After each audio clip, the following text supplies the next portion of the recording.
Serafino Ollai da Guspini, 47 anni, lei da quanti anni fa il pastore prima di tutto? Da sempre, Da sempre. Tradizione di famiglia? di famiglia, Lei quanti capi ha?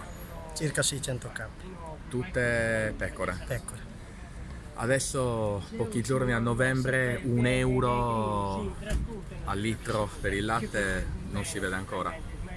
È dura da raggiungere perché le condizioni di mercato che si aspettava che si verificassero non si sono verificate. A lei quanto le stanno pagando il latte? Io ho ricevuto un acconto di 70 centesimi ad ora. Quindi neanche 72 o 74. Vabbè, io sono socio di una cooperativa, quindi è un prezzo in acconto che in base alla vendita delle produzioni verrà conguagliato in primavera.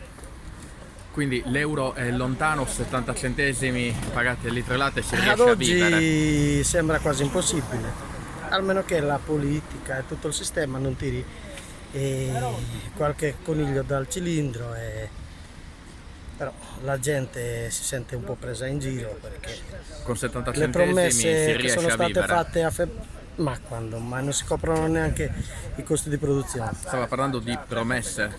Le promesse ci sono state nel mese di febbraio durante la protesta.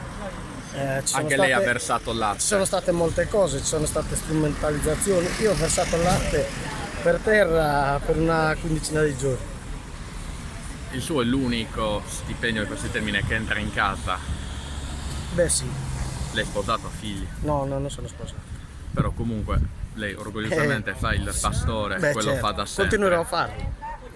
Quindi comunque lei dice non mi arrendo. Ma quando mai? Non è che se ne parla. Qual è il prezzo giusto? Il prezzo Per un giusto litro ad di latte. oggi io non dico, ma intorno a 1,10 euro, non un centesimo di meno. Ma non è che si facciano i salti di gioia, Neanche a 1,10 euro. però con 1,10 euro si lavora un po' con tranquillità. In una battuta, Quando se sì. lei comunque ha proposto ecco, 1 euro, 1,10 euro, se però questo euro, questo euro 10 non dovesse arrivare, cosa farà lei?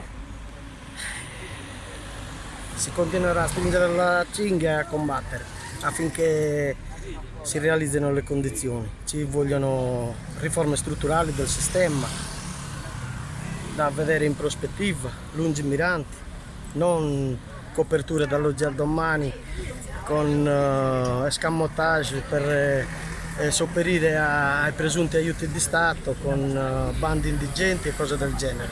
Noi non li accettiamo più.